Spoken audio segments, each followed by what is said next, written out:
Prepárate, se aproxima una gran tormenta. Línea de tiempos proféticos. Las profecías se están cumpliendo rápidamente. Los acontecimientos indican que algo grande viene hacia la tierra. Jesús dijo: cuando estas cosas comiencen a suceder, erguíos y levantad vuestras cabezas, porque vuestra redención está cerca. Hoy, en nuestro programa, el conferencista internacional Abraham Cabrera nos trae Línea de tiempos proféticos. Prepárate, la crisis se aproxima. En aquel tiempo se levantará Miguel, el gran príncipe que protegía a tu pueblo, y será tiempo de angustia, cual nunca fue desde que hubo gente hasta entonces. Pero en ese tiempo será librado tu pueblo, todos los que se hallen escritos en el libro.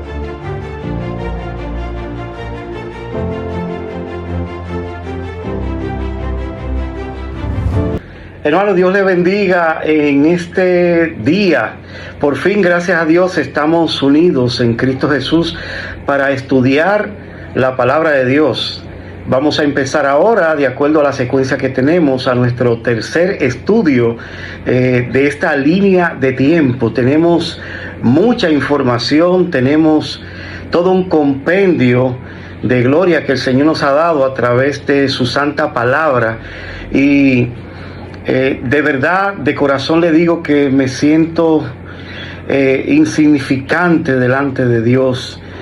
Siento que no soy digno de hablar de estas cosas, porque soy un pecador arrepentido en Cristo Jesús. Pero Dios ha previsto que hombres mortales, con labios mortales, con palabras mortales, sean lo que den este mensaje de gloria a todo el mundo y a todo el vasto universo que está atento a todo lo que pasa acá en esta tierra. Vamos a tener una palabra de oración. Amante Padre que estás en los cielos, gracias Señor por tu misericordia y por tu bondad. Gracias Padre porque ha diseñado este plan de salvación para que hombres mortales podamos, Señor, entender tu gracia, tu misericordia, no por palabra, sino por experimentación o vivencia de la misma. Bendice cada oyente, bendícenos, derrama sobre cada uno de nosotros tu Santo Espíritu y manda a los ángeles para que nos enseñen de tu gracia. En el nombre de Jesús, amén. Hermanos, hay muchas preguntas del último tema que tuvimos. Y la última parte fue gloriosa. Yo mismo, después que lo vi, dije: Dios santo, pero de verdad que te manifestaste. Así que vamos a tratar de que todas esas preguntas e incógnitas sean respondidas en todo este principio y estudio que vamos a tener en esta mañana. Estuvimos hablando en nuestra primera intervención que toda la palabra de Dios, toda la Biblia, es una profecía y es una parábola de la cruz. En el Evangelismo, página 163, nos dice que nosotros debemos ser estudiantes de la palabra de Dios, y que toda la Biblia es una parábola de la cruz. Que no se nos olvide eso. La cruz es el centro de toda conversión. La cruz, el centro de todo sistema teológico y escatológico. Todo llega ahí y todo sale de ahí, de la cruz del Calvario, ya que la palabra de Dios nos presenta que la cruz ha sido el evento más glorioso que ha pasado por todo el mundo, y por no solamente el mundo creado que estamos aquí, sino el vasto universo, porque aún los seres creados allá en el cielo, hermano, están atentos a todo lo que pasa acá. No es algo discordante, no es algo separado. Lo que está pasando acá ha sido de antemano ya planificado por Dios para convencer a los que están allá. Y lo vamos a ver en el transcurso de esta intervención que vamos a tener. Nosotros tenemos, gracias a Dios, la palabra profética más seguro, a lo cual nosotros debemos de estar atentos como una antorcha. Ahora, ¿qué pasa? Esa palabra profética es asegurada por la sangre de Cristo en la cruz del Calvario, sangre de Cristo que Él vertió por cada uno de nosotros porque caímos en pecado. Nosotros nos descarriamos como cada quien por su camino, y Cristo vino como una oveja a morir por cada uno de nosotros. Ahora, ese concepto de pecado es lo que el hombre hoy en día entiende discordante. Al no entender lo que es el asunto del pecado, pues entonces no entiende cómo Dios ha tratado el problema del pecado, porque el hombre pecó al inicio, y con eso ha traído dolor y muerte a toda la creación. Cristo vino y rompió las cadenas del pecado porque venció el pecado en la carne y ha traído toda una cadena de salvación. O sea que vemos ahí el primer Adán, que por él vino la muerte, y vemos el segundo Adán, que por él vino la vida. Y vamos a desmenuzar todo eso en el transcurso de este pequeño estudio que vamos a tener en esta mañana. Ahora, ¿qué pasa? Yo le prometí que íbamos a hablar del cielo. Y el pecado, muchos de nosotros creemos que se originó aquí en la tierra. El pecado no se originó aquí en la tierra. El pecado se originó allá en el cielo. Dios, que tenía un príncipe, un ser creado, en la cual se llamaba luz y fe, y de verdad que por muchos años me pregunté por qué era necesario allá en el cielo un ser que manifestara fe, aunque sí entendí que era necesario un ser que manifestara luz. Pero ¿qué luz? Luz y fe fue creado el cuarto ser allá en el cielo, en la cual fue creado con las características para manifestar la luz que emanaba del trono celestial, y esa luz no era más que fe, para que sea una fe impartida a toda la creación que Dios había hecho. Toda la creación, los mundos creados y los mundos aún no creados, era menester que a través de luz y fe, de Lucifer, a través de toda la eternidad, estamos hablando de la eternidad pasada, luego nos iremos a la eternidad futura, pero la eternidad pasada era una eternidad hermosa en la cual Dios el Padre, Dios el Hijo y Dios el Espíritu Santo manifestaban esa fe a través de un ser, un cuarto ángel en el cielo que se llamaba luz y fe. Ahora, ¿qué pasa? Este ángel se rebeló contra su Padre Celestial. Este ángel, que era o fue destinado y creado para manifestar la luz y la fe de Dios el Padre, Dios el Hijo y Dios el Espíritu Santo ante todo el vasto universo, se rebeló contra su Hacedor. Ahora, ¿por qué los seres creados y los mundos creados necesitaban fe? En el transcurso de este estudio nos vamos a dar cuenta por qué los seres creados de otros mundos que no saben lo que es pecado, lo que es maldad, lo que es robar, lo que es adulterar, lo que es común para nosotros los hijos de Adán, ellos, al no saber nada de eso, ellos necesitaban algo que se llamaba fe. Pero la fe es la certeza de lo que se espera y la convicción de lo que no se ve. ¿Por qué Pablo pone la fe o trata de que nosotros entendamos la fe no en el marco humano, sino en el marco divino? Porque la fe en el marco humano se puede entender como que yo tengo fe de mi papá, de mi mamá, tengo fe en un hermano, en el hermano Sandy, yo tengo fe en alguien de que me va a ayudar en algo, hermano Sandy, yo necesito que usted me preste su control. Entonces el hermano Sandy cree en mí, y podemos llamarle a esa expresión y a ese creer del hermano Sandy en mí como fe, y es fe. Pero el apóstol Pablo pasa de la visión humana de la fe a una visión divina de fe, porque dice que la fe es la certeza de la convicción de lo que no se ve. ¿Me entienden? Así que la fe, vamos a ver cómo nos dice Hebreo. Siempre le he dicho al hermano Sandy que me ayude con eso, porque a mí me gusta decir las cosas de memoria y la Biblia me manda a leer la palabra. Dice en Hebreos capítulo 11 versículo 1, es pues la fe, la certeza de lo que se espera. O sea, que los ángeles celestiales, tenemos que ponerlo en la mentalidad de Pablo, los ángeles celestiales esperaban algo,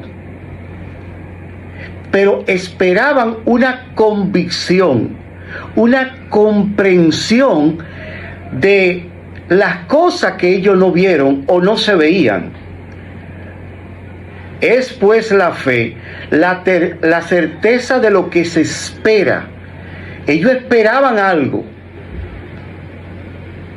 Y también es la fe, la convicción de lo que ellos no veían. Entonces, había algo en la mentalidad de los seres y los mundos creados y no creados después, que ellos estaban esperando algo y tenían que tener la convicción de algo que ellos no veían o no vieron en la eternidad pasada. Vamos a dejar estos conceptos un poco fresco en la mentalidad de ustedes y vamos a seguir con el razonamiento de los principios expresados en 3 capítulos. Gracias a Dios tenemos a Isaías 14, a Ezequiel 28 y Apocalipsis capítulo 12, en la cual, gracias a la misericordia de Dios, expresan ahí esa gran lucha que hubo en el cielo, como Apocalipsis capítulo 12, ese carácter satánico que adquirió Lucifer en el cielo, expresado en Isaías 14, y esa voluntad hermosa como Dios creó a Lucifer y le puso un carácter santo y puro, y él lo desechó porque recibió la maldad en él, expresado en Ezequiel capítulo 28. Hay muy pocas referencias en las palabras de Dios referente a esta gran lucha que hubo en el cielo y esta gran victoria también que Cristo tuvo en el cielo, porque Satanás fue vencido en el cielo y Cristo primero lo venció en el cielo. Y vamos a ver en todo este razonamiento que vamos a tener y estudio, cómo la palabra de Dios dice que Satanás cayó allá en el cielo y los ángeles de Dios no aceptaron su razonamiento y lo lanzaron del cielo juntamente con Cristo. Luego aquí en la tierra hubo una segunda caída cuando Cristo lo vio no solamente caer, no solamente siendo lanzado de allá del cielo, sino caer aquí a la tierra como un rayo, según el libro de Lucas. Y ahí, en la cruz del Calvario, el universo entero vio el carácter real de Satanás. Y Satanás, las mentiras que por 4000 años le había declarado, no solamente a los hombres, sino al universo y seres creados allá en el cielo, esas mentiras que fueron expresadas fueron desenmascaradas en la cruz del Calvario. Y los ángeles del cielo, los mundos creados allí en el cielo, no caído en pecado, y el hombre no aceptaron las aseveranzas de Satanás, y Satanás cayó en el cielo, su credibilidad cayó. Esa fue la segunda caída de Satanás, expresada en el capítulo 12 del libro de Apocalipsis. Y la tercera caída está predicha en el capítulo 12 del libro de Apocalipsis. Será en razonamiento de los 144,000, tú y yo, que vamos con estos principios a desencadenar y a quitarle la credibilidad a Satanás. Y por eso es que dice la palabra de Dios: ay de los moradores de la tierra, porque el diablo ha descendido con poder y con ira a matar a todo el mundo. Y se va a parar, se paró en 1798, esperando a los 144,000 en 1844. Pero lamentablemente, el pueblo que debió haber estado sellado, no estaba sellado. Y Dios fue menester presentar un ángel para que vaya a sellar al pueblo de Dios, para así poner el carácter del Padre, su nombre, en la mentalidad de los 144,000. Y todo esto que yo le he dado es un resumen de todo lo que vamos a hablar. Ahora, como referencia encontramos en el espíritu de profecía, y vamos a citar.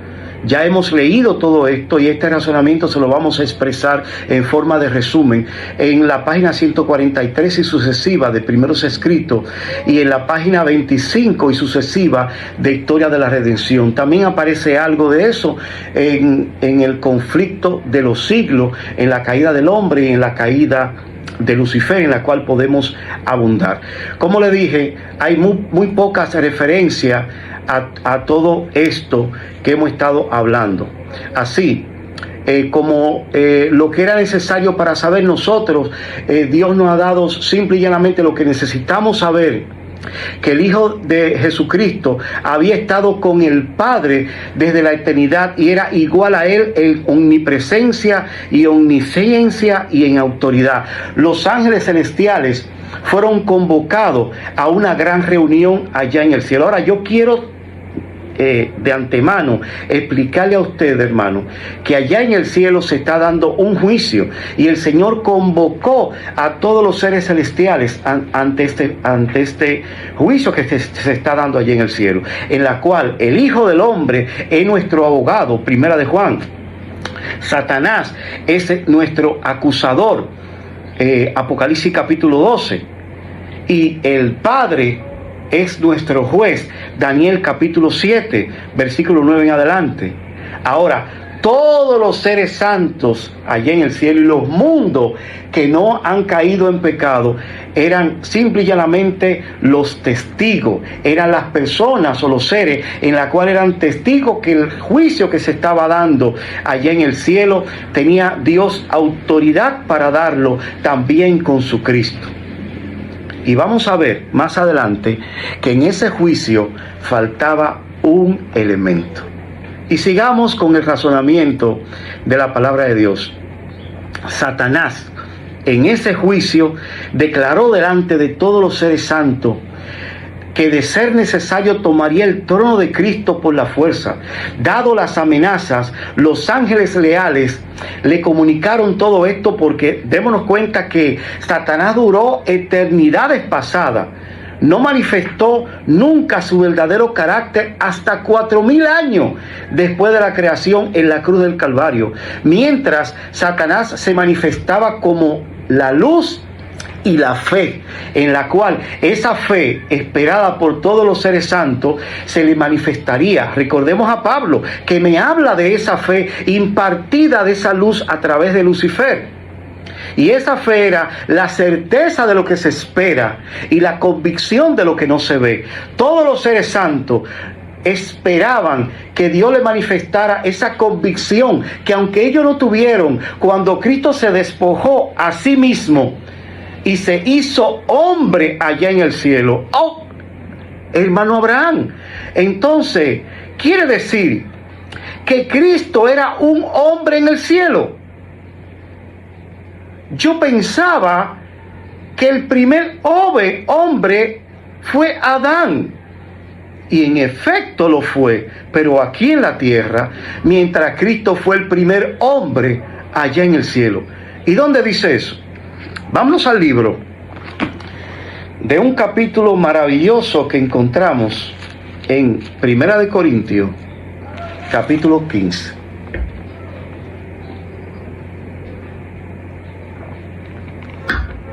Apocalipsis, capítulo 15. Vamos a leer desde el versículo 41. Es que todo el capítulo me habla, deberíamos haber leído todo el capítulo, pero de verdad no puedo agotar tanto, pero vamos a ver. Dice el 41.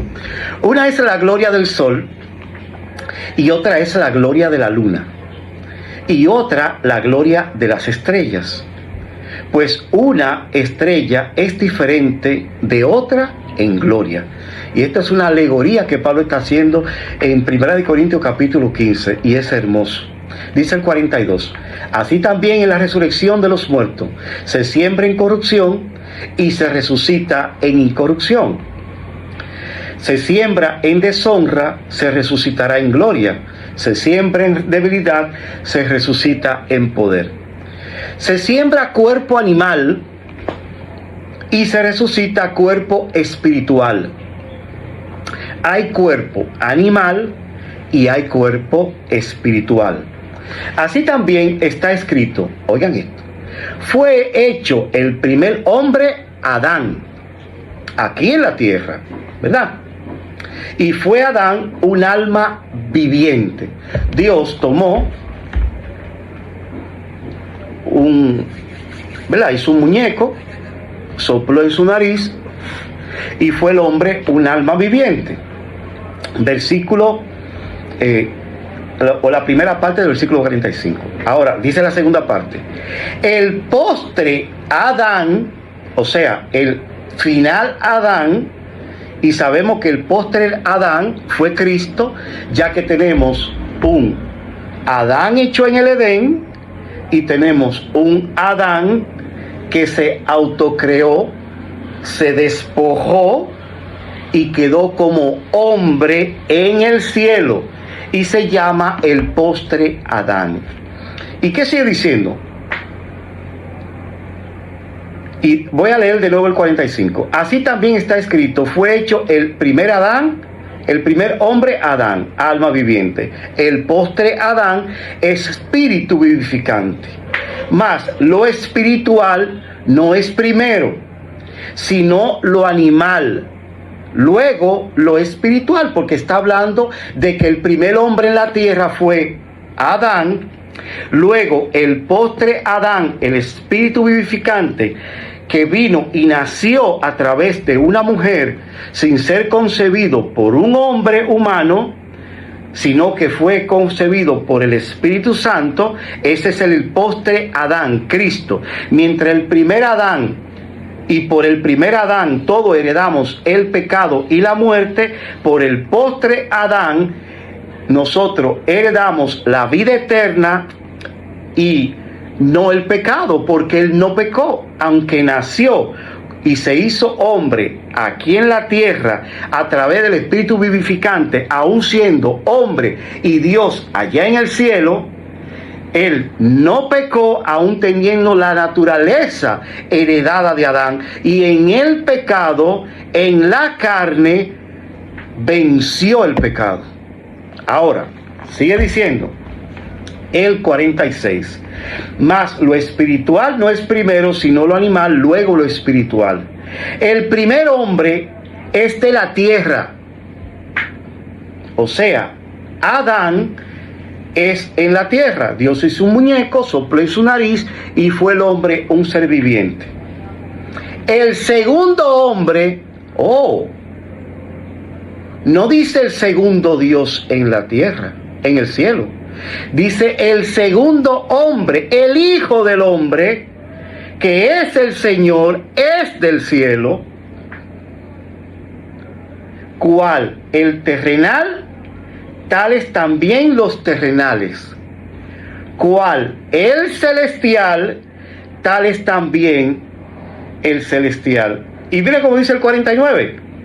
Y así como hemos traído la imagen del terrenal, porque yo, Abraham Cabreja, heredo la maldad que Adán me dio, yo, Abraham Cabreja, heredo a través de Cristo y a través de su Hijo, el postre Adán, Jesús, la imagen de Dios. Recordemos a Enoc. Pero, dice el 49, y así como hemos traído la imagen del terrenal, Adán, traeremos también la imagen de lo celestial. Por eso está profetizado en Apocalipsis capítulo 12 que nosotros venceremos los 144,000 con el sello de Dios. ¿Y qué es el sello de Dios? El nombre de Dios. ¿Y qué es su nombre? Su carácter. ¿Y dónde será puesto? En la frente, en mi corazón.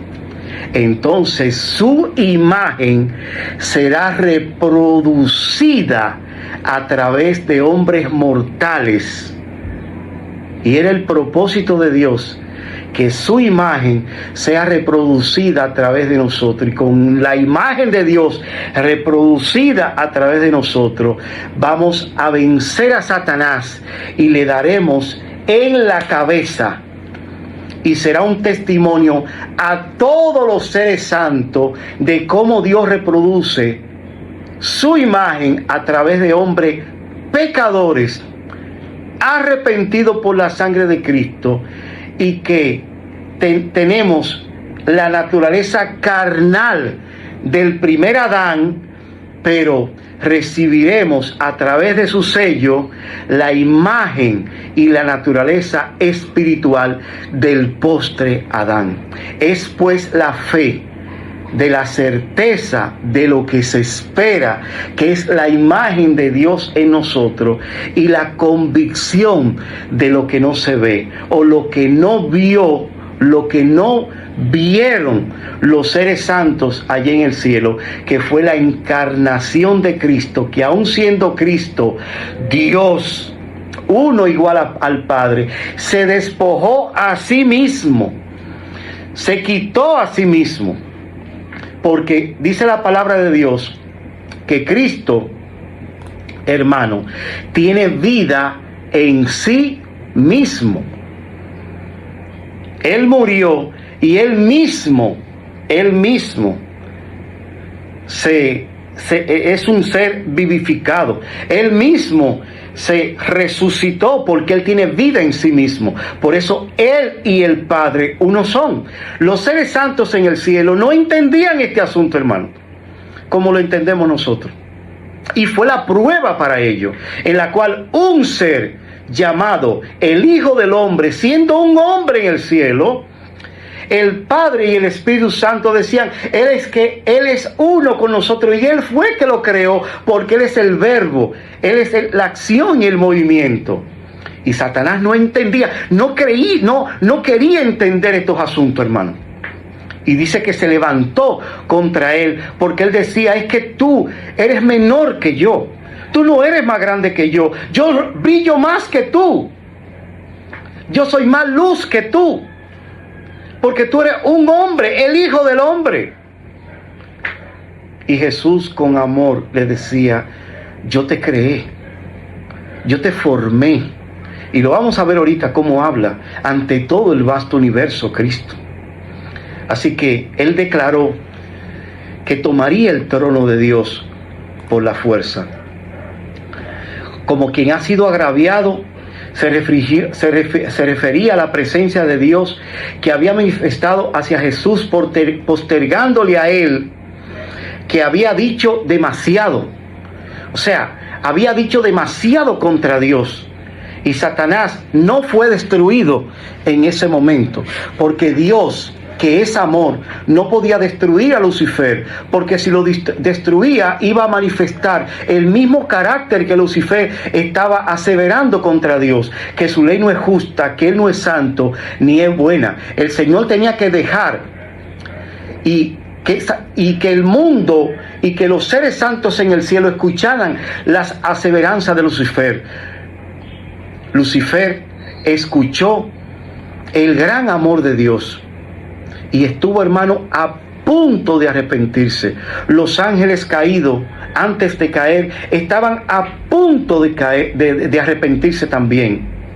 Estaban a punto de someterse a Cristo, pero el orgullo se lo impidió. Había ido demasiado lejos. Satanás manifestó con osadía su descontento porque Cristo había sido preferido antes de él. Estamos hablando, hermano, un Dios y Padre con toda su gloria y magnificencia, y un Cristo a su mano derecha, un hombre llamado el Hijo del Hombre, que aparentemente manifestaba humildad y amor, y que el Padre aseveraba que ese hombre había creado a todo el universo, y que por su palabra fueron creados, y por su palabra y por él subsisten. Y el Espíritu Santo lleno de gloria y de magnificencia, mientras Jesús era la manifestación del amor del Padre ante el universo. Satanás manifestó que como él, el Hijo del Hombre, ese hombre había sido preferido antes que él, que tenía tanta luz, tanta gloria, tanta magnificencia. Se convocó, como le dije, a todas las huestes para que compareciesen ante el Padre, a fin de que cada quien y cada caso tomase preeminencia. Los ángeles que habían sido convocados, Satanás lo había convencido a la tercera parte, y dice: ¿acaso dejarás tú tal vacío en el cielo y nos echarás de aquí? Cuando se vio que él estaba equivocado. Ahora, vámonos a la palabra de Dios, a ver cómo la palabra nos presenta esta gran batalla en el cielo. En Apocalipsis capítulo 12 dice: entonces hubo una gran batalla en el cielo, que decía, el versículo 9: y fue lanzado fuera el gran dragón, la serpiente antigua, que se llama Diablo. Y el 7 nos dice del capítulo 12: después hubo una gran batalla en el cielo. Micael, uno igual a Dios. Su mismo nombre denotaba el mensaje que llevaba. El Hijo del Hombre es igual a Dios. El arcángel Miguel y sus ángeles luchaban contra el dragón, y luchaba el dragón y sus ángeles, pero no prevalecieron, ni se halló ya lugar para ellos en el cielo. ¿Acaso me echarás tú del cielo? ¿Dejará tal vacío tú en el cielo? Eso era lo que él aseveraba. ¿Dejará tú tal vacío allí en el cielo? ¿Y qué pasa? Vemos ahí que Satanás fue lanzado del cielo. Satanás tembló cuando vio su obra hecha. No era un sueño horrible, había sido expulsado del cielo, hermano. Así que tenemos aquí arrepentimiento, tenemos lloro y ruego. Eso podría quizás ser suficiente y Dios podría haberlo acogido de nuevo. Pero en la historia de la redención, hermano, se nos dice que tanto él y sus secuaces lloraron e imploraron que se le volviese a recibir en el favor de Dios. Ahora, el pecado había comenzado en él y la semilla de la rebelión estaba en su fuero eterno, en su corazón. Pero no, el cielo no debía ser expuesto en peligro. Todo el cielo podría haberse contaminado y se contaminó, hermano. Satanás anduvo todos los mundos hablando en contra de Dios, hablando en contra de su carácter, hablando en contra de su nombre. Satanás por eternidades sin fin había sido amado allí en el cielo. Era el cuarto en el cielo, hermano. Después de Dios el Padre, Dios el Hijo, que era manifestado como el Hijo del Hombre, y su nombre era exaltado solamente por la luz que Dios le daba, o sea, la claridad hacia el universo y transmitida a través de Lucifer. Y Dios el Espíritu Santo, el cuarto en el cielo, era Lucifer. No tenía la capacidad de crear, pero sí tenía la capacidad de transmitir la luz y la fe hacia el Hijo de Dios ante todo el universo. Cuando él hablaba, el universo veía la voz de Dios. Se le adoraba como un ángel, no como Dios.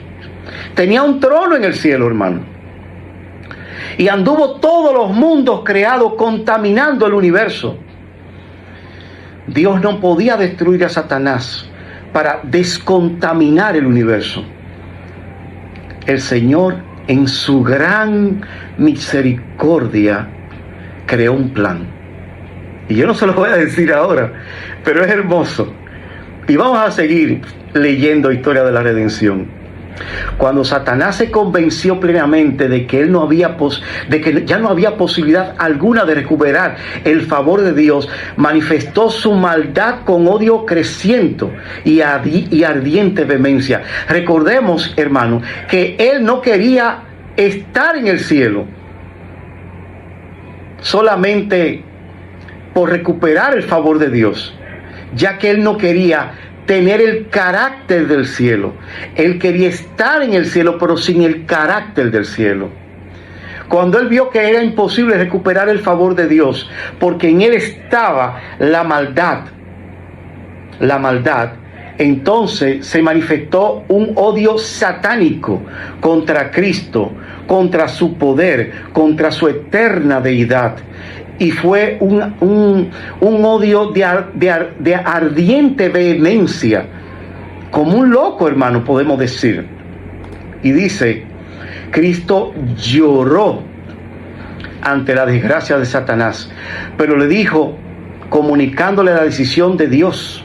Satanás vio a un ángel, según primeros escritos, que pasaba, y le dijo al ángel, yo quiero tener una reunión con Jesús, con el Hijo del Hombre. Y dice la palabra, dice el Espíritu de profecía, que se le permitió esa convocatoria y esa reunión con el Hijo de Dios. Recordemos que Lucifer, aunque fue exiliado del cielo, lanzado del cielo, podía tener acceso al cielo. Y lo presenta el libro de Job. Y dice la palabra de Dios que ese Lucifer tuvo una reunión con Cristo y le dijo a Cristo que él quería volver, pero Cristo le manifestó, se reunió con el Padre y con el Espíritu Santo y le manifestó la decisión de Dios de que la semilla de la rebelión todavía estaba dentro de él. Satanás le dijo que él deseaba ocupar el lugar que Dios le había asignado previamente o permanecer bajo su sabiduría, dirección. Satanás se le fue concedida esta reunión con el favor de Dios. Dice que su poderosa contextura temblaba como que si fuese sacudida por una tempestad. Entonces, como le decía, primeros escritos, pasó un ángel, lo llamó, le suplicó que le concediese una entrevista con Cristo. Y cuando se le fue concedida, dice que él quería cualquier posición, hasta la menor posición del cielo, pero que se le permitiese todavía vivir en el cielo a él y a sus ángeles. Él quería vivir en el cielo, pero no tener el carácter del cielo. Él quería los privilegios del cielo, recuperar esos privilegios. Lo que Lucifer lamentaba era haber perdido su privilegio, su posición y su futuro ante el cielo. Y sometiendo su fe de corazón, de que Dios conoce mejor los corazones y la diferencia entre el bien y el mal, Dios no le permitió permanecer, hermano, allí en el cielo. Hermanos, tenemos aquí una lección de enormes diferencias entre arrepentimiento exterior, con lloro incluso, y arrepentimiento. Recordad, hermanos, que los ángeles no pueden leer la mente, pueden solo ver lo que nosotros vemos y oír lo que nosotros oímos. Había esa gran controversia, los ángeles no estaban claros en lo que estaba pasando. Lucifer había pecado. Ellos no entendían bien claro lo que era pecado. Habían entendido lo que era el amor de Dios a través de la fe, que es la convicción de lo que se espera y la certeza de lo que no se ve. Pero le faltaban elementos para entender esa fe gloriosa. Y vemos ahí que ellos no pueden leer la mente, no entendían en su gran mayoría estas convicciones que hoy en día nosotros entendemos, hermano. En todo esto radica el asunto de este plan. Y por eso es que ha sido tan difícil Dios explicarle a todos los mundos creados su plan de salvación, porque ellos no saben lo que es bueno, lo que es malo, ellos no saben lo que es mentir. Nosotros entendemos esto porque estamos enlodados en el valle de la decisión en este mundo, hermano. Por eso ha costado tanto en estos 6,000 años explicarle todo esto. Por eso vino Cristo y creó a nuestros padres. Por eso vino Cristo y murió por cada uno de nosotros, y le ha prometido por fe de que esos hombres, los 144,000, recibirán el sello de Dios, y en el pecado, en la maldad, van a vencer la maldad y el pecado, como Cristo lo hizo cuando murió por nosotros.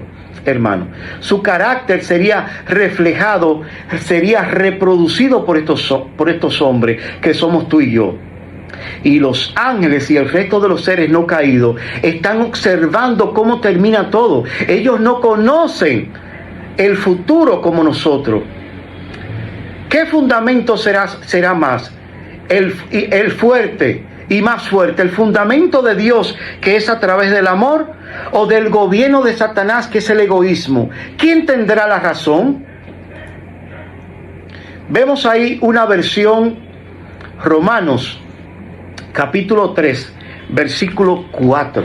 Vamos a buscarlo. Romanos capítulo 3, versículo 4. Hermano, esto es profundo lo que estamos hablando, pero recordad, estamos en el cielo mucho antes de la creación del hombre.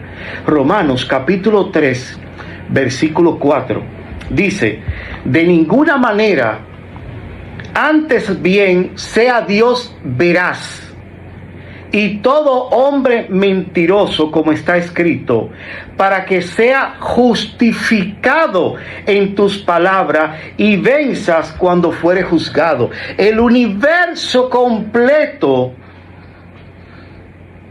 está en un tribunal y Cristo está siendo juzgado. El Padre está siendo juzgado. Y en 1844 el Padre se despojó a sí mismo y empeñó su trono, empeñó su nombre, hermano. El sello de Dios, su carácter, lo empeñó ante todo el universo, que levantaría una clase de hombre, hermanos, que iban a manifestar su carácter y que iban a manifestar el amor. Escuchen esto: el amor por la cual Lucifer fue creado para transmitir esa luz a través de todo el vasto universo. Ahora fue desplazado Lucifer y Dios ha elegido hombres humanos que han transgredido su pacto, su ley, su gracia, su misericordia, y Dios ha elegido esos hombres humanos para reproducir su carácter en ellos, y que ellos, o sea, tú y yo, Esa es la promesa que Dios hizo en 1844. Le íbamos a transmitir esa luz a todos los seres creados allá en el cielo. Ahora, no lo digo yo, lo dice el libro de Éfeso. Vamos a buscarlo. Éfeso, capítulo 3, versículo 10. Para que la multitud sabiduría de Dios sea ahora dada a conocer por medio de la iglesia, de ti y de mí, a los principados, a las potestades en los lugares celestiales, hermano. El universo completo está con una lupa mirándote a ti y a mí.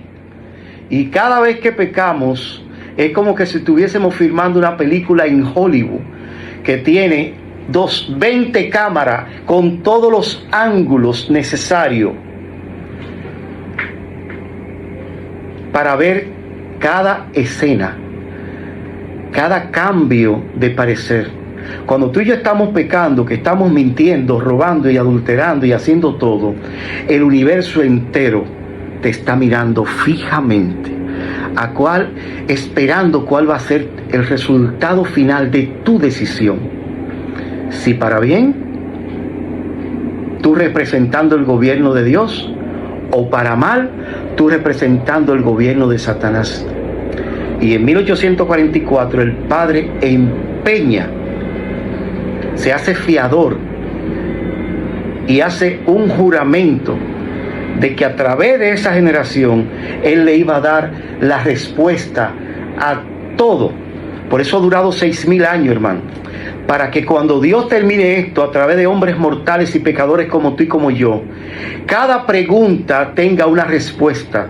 Y el pecado no se levantará nunca más ante todo el vasto universo, porque estarán los 144,000, los que han salido de la gran tribulación y han lavado su ropa en la sangre del Cordero, que le diremos: hey, cuidado, y seremos un testimonio vivo. La fe, que es la certeza de lo que se espera y la convicción de lo que no se ve, será visto literal.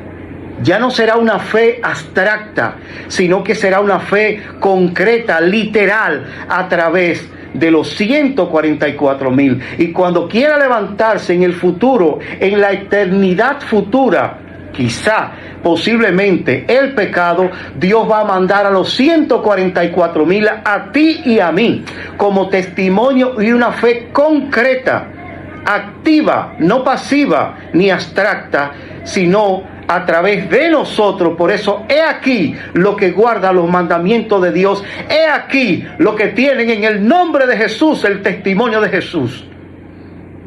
He aquí esa clase de hombre enmarcado en el pecado.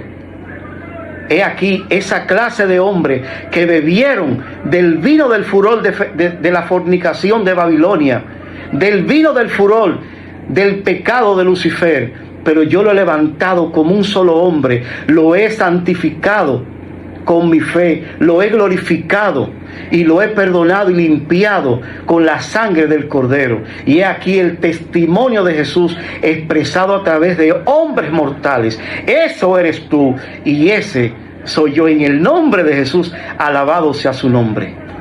¿Qué más nos dice?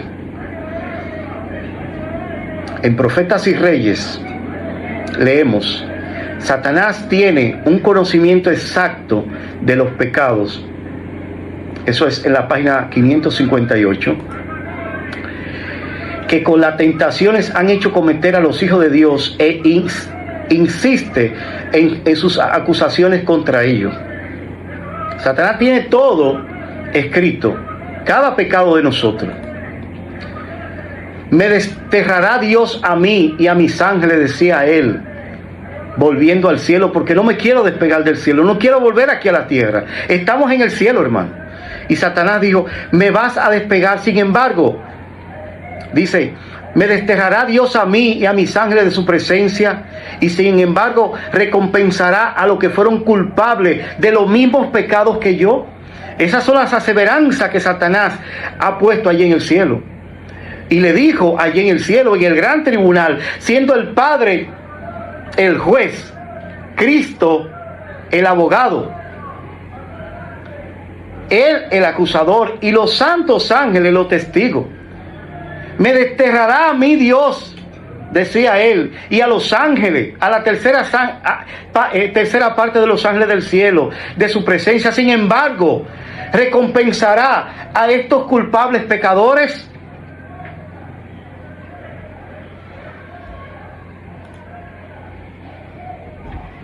Tú no puedes hacer esto con justicia, oh Señor. La justicia exige que se pronuncie sentencia contra ellos. ¿Veis? La complicación del asunto es fuerte. Si Dios va a perdonarnos y llevarnos al cielo, ¿por qué no puede gozar Satanás del mismo privilegio? No hay fácil solución para esto. Y esa es la razón por qué esto ha durado 6,000 años, hermano. Porque Dios está permitiendo que cada quien manifieste su carácter. Por un lado Cristo hablando y por otro lado Satanás hablando. En términos cósmicos hay algo mucho más importante que vuestra salvación o la mía o la de cualquiera en la tierra, hermano. Otra versión de Romanos 3:4 dice, también refiriéndose a Dios, para que seas justificado en tu palabra y venzas en tu juicio. Cristo, Dios el Padre y Cristo está siendo juzgado, principalmente el Padre, desde 1844. Está siendo juzgado ante el universo. Ahí radica el poder de este asunto. ¿Quién va a ser vindicado en esta gran batalla? Cristo no vino a la tierra solamente por este motivo. No vino meramente para que los habitantes de este pequeño mundo acatasen la ley de Dios como se debe atacar, no matar, no robar, no adulterar, no, sino que vino para vindicar el carácter de Dios ante el universo, hermano. El acto de Cristo de morir para la salvación del hombre no solo haría accesible al cielo para los hombres, sino que ante todo el vasto universo justificaría a Dios, alabado sea el nombre de Dios por eso, y a su Hijo en el trato de la rebelión contra Satanás. Así que ¿cómo vindicaría su nombre? Con solamente 2 palabras, según la Educación, página 263. La cruz de Cristo. Alabado sea el nombre de Dios. Su nombre vindicado con la cruz de Cristo. Simple y llanamente. Ese es el modo elegido por Él. No por poder, diciendo, yo soy Dios y a mí hay que obedecerme. No. Ni por fortaleza, ni por declaración, sino por demostración. Por eso, y déjeme secarme porque hasta las lágrimas me salen. Por eso, hermano, mucho antes de Dios crear al hombre, Dios se despojó. Se hizo un hombre allá en el cielo y se llamó el Hijo de Dios. Se llamó Miguel, el arcángel Miguel. Se llamó el ángel de Jehová. Se llamó el Hijo del Hombre. Fue el primer Adán en el cielo. Y luego, como el primer Adán pecó, Él vino a resolver el problema del primer Adán, siendo Él el primer Adán en el cielo y el postre Adán aquí en la tierra. Y ese carácter de ese Adán es que Dios quiere poner en nosotros para vindicar su carácter. Ese es el modo elegido por Él, no por fortaleza ni por declaración, sino por demostración. La cita dice: la cruz es para nuestros sentidos entorpecido una revelación, y nuestras habilidades para comprender esta están realmente entorpecidos. O sea, vemos ahí cómo el conocimiento de todo esto que estamos hablando, nosotros lo vemos oscuramente como en un espejo. Pero ¿qué quiso decirnos Pablo oscuramente en un espejo? Esto no se entiende, hermano, ni en el atrio. Ya hoy peco y mañana me arrepiento. Como dice Isaías capítulo 1, en Isaías 1:18. Isaías vio que él nada más pecaba y se arrepentía.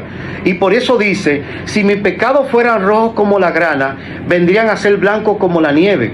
Y si fueran rojos como el carmesí, vendrían a ser blancos como la blanca lana. Mientras Isaías decía, ya hoy peco y mañana me arrepiento, como estamos la mayoría, incluyéndome a mí, entonces yo veo mi pecado como la grana. Y si lo veo como la grana, vendrían a ser blancos como la nieve. Y la nieve es fría y da tibieza.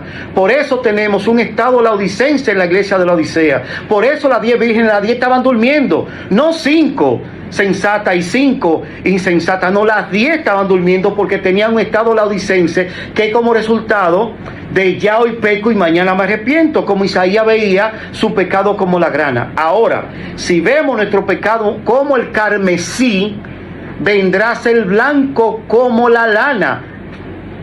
Y la lana se saca de algo que es la oveja. Y la oveja inmolada es Cristo que murió. O sea, es el carácter de Cristo en mí. Por eso Adán y Eva fueron vestidos ¿de qué? De un cuero que tenía de oveja. Y volveremos ahí más adelante. Ahora, en Juan, en el capítulo 12, leemos en Juan capítulo 12, versículo 31. Y ahora este es el juicio de este mundo. Ahora el príncipe de este mundo será echado fuera. ¿Me copia? A veces uno lee ese texto y cree que fue echado fuera en momento de allá en el cielo. Pero vemos que hay 3 caídas de Satanás. Una cuando fue echado fuera como un exilio.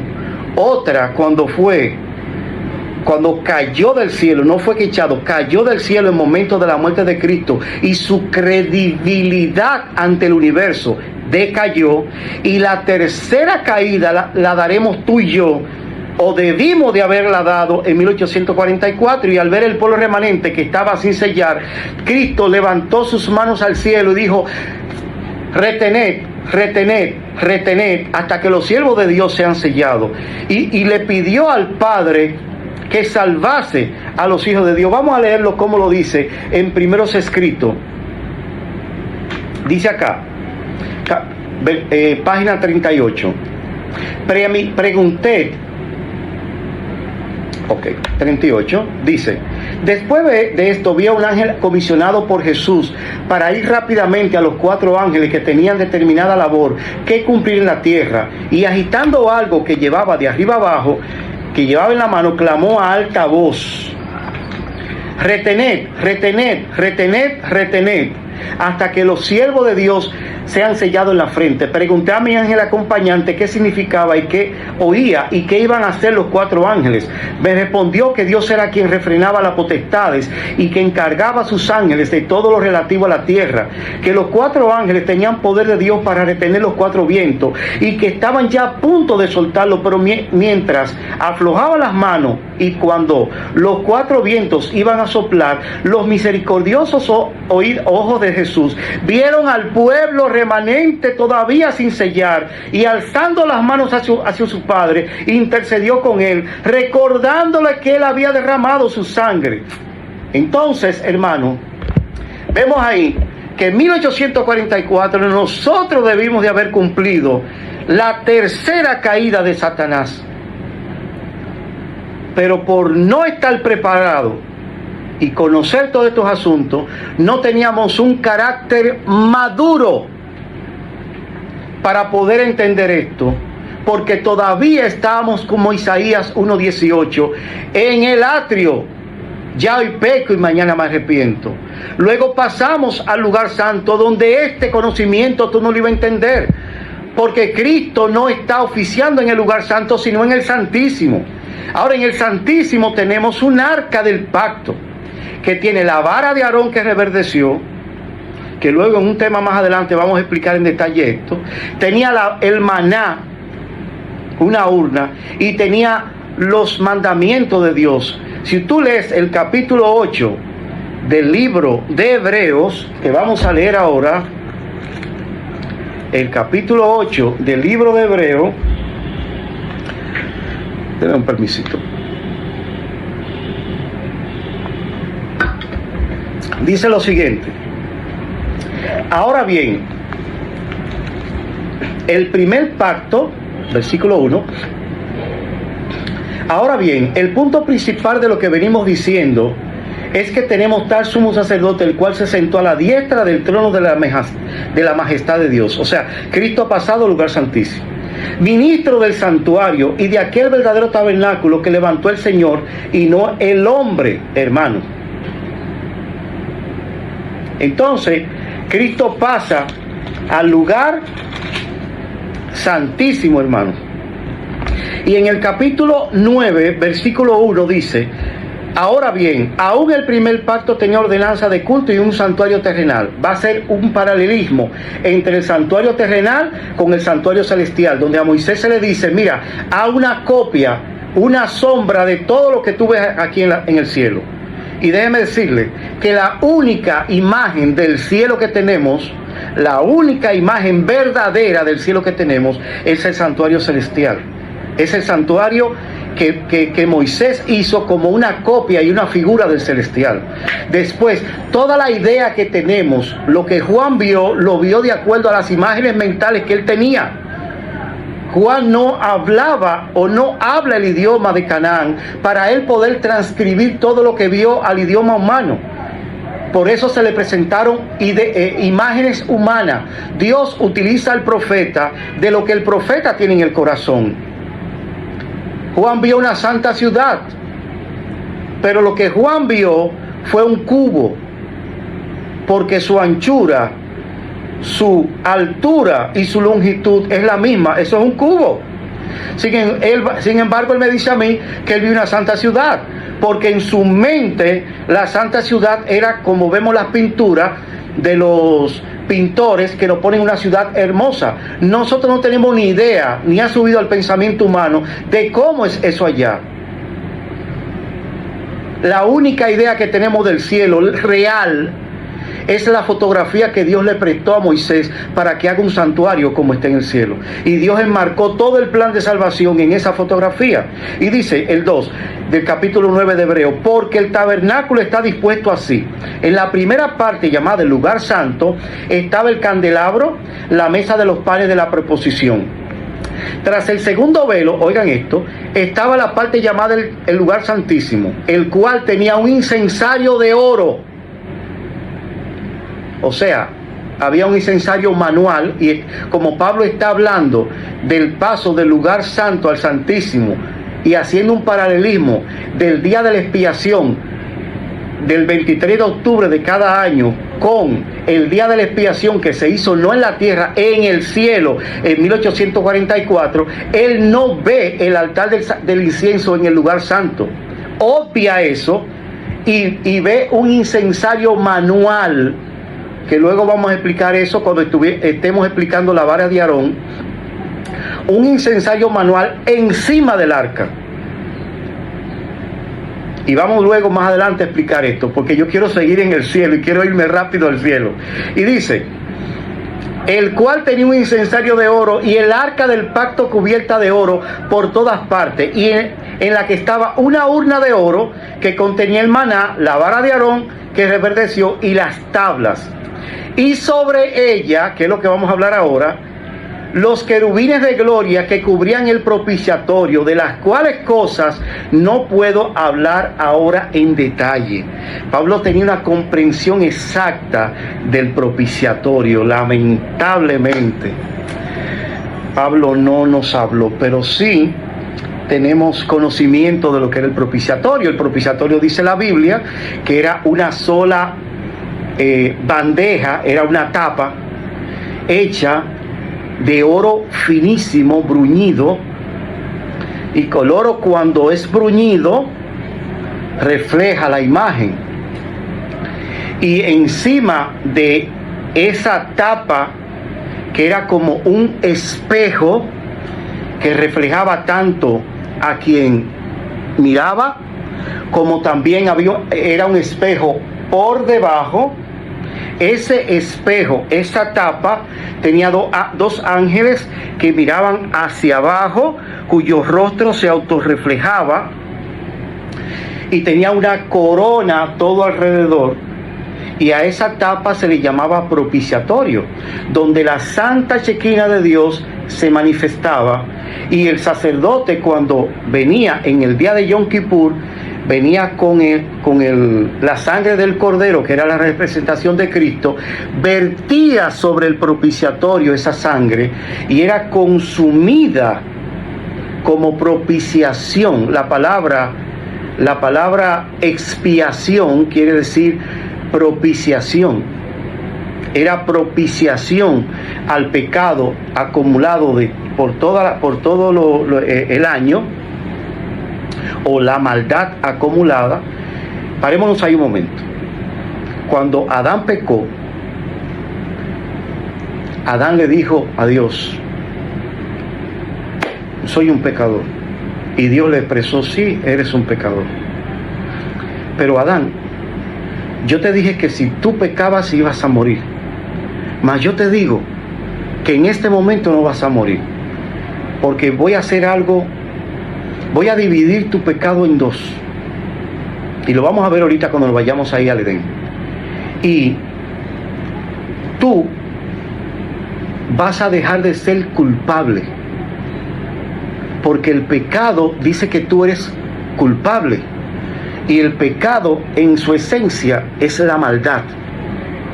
Si tú cometes la maldad, pues eres culpable. En este momento yo voy a eliminar de ti la culpa. Aunque después de lo que yo voy a hacer, elimine que la culpa, ya tú no serás más culpable, pero serás reo de muerte. Porque en un día yo iré y comenzaré un proceso para eliminar la culpa de ti. Y ya, no dejarás de ser culpable ahora en el Edén, pero comenzaré un proceso cuando vaya a morir por ti y eliminaré no solamente la culpa, sino la maldad que está escrita en los libros, que está escrita, en la cual te condenaban o te condenan. Oh Señor, ¿verdad? Sí, yo te prometo que yo un día moriré por ti y que comenzaré un proceso que eliminaré no solamente la culpa, sino la maldad. Así que tú vas a morir, pero la muerte que vas a experimentar no es la muerte eterna de la maldad, porque yo te dije, si tú pecas la maldad, morirás eternamente. Mas yo te digo que como tú pecaste, tú vas a morir y vas a descansar, confiando en la promesa que yo un día eliminaré la maldad en ti. Los seres santos, hermano, no entendían eso. Y no entendieron eso hasta la cruz.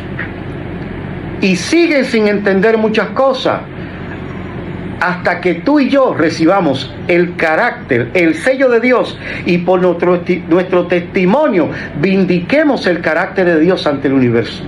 Y produzcamos en nosotros reproduzcamos la palabra que estaba buscando, el carácter de Dios en nosotros, y con esto le daremos a Satanás una herida mortal en la cabeza. ¿Acaso no lo dice el texto? Y pondré enemistad entre ti y la mujer, esta te herirá en la cabeza y tú le herirás en el calcañar. Y el herir a Satanás en la cabeza es cuando comience el fin de la historia de este mundo. Es lo que Dios está sentado esperando que tú y yo hagamos. No en el atrio, en el altar. Ya hoy peco y mañana me arrepiento. No en el lugar santo, sino en el lugar santísimo, donde todas estas cosas ha de entenderse. Por eso Cristo quiere que nosotros pasemos por la fe al lugar santísimo. Y Pablo lo invoca en Hebreos capítulo 9, donde nos habla del propiciatorio. ¿Y qué era el propiciatorio? Un espejo. Mas vosotros miráis, dice Pablo, como en un espejo. Dios quiere que estemos frente al arca y que nos miremos nuestro rostro.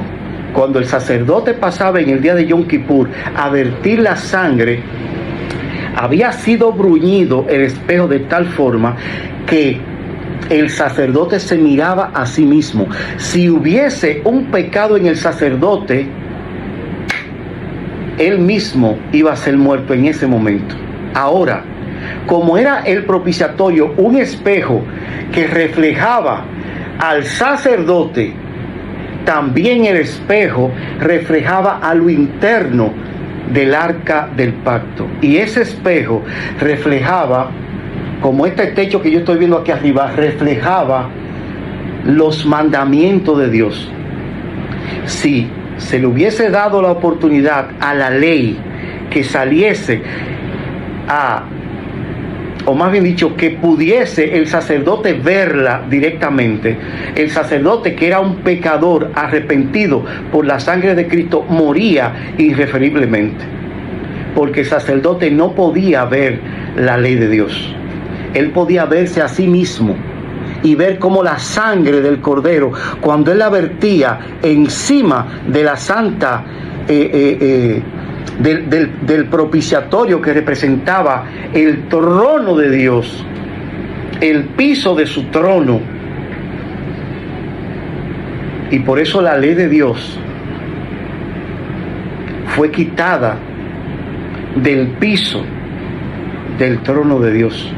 El pedazo de piedra que Dios utilizó para escribir los 10 mandamientos, lo cogió de su trono, del trono.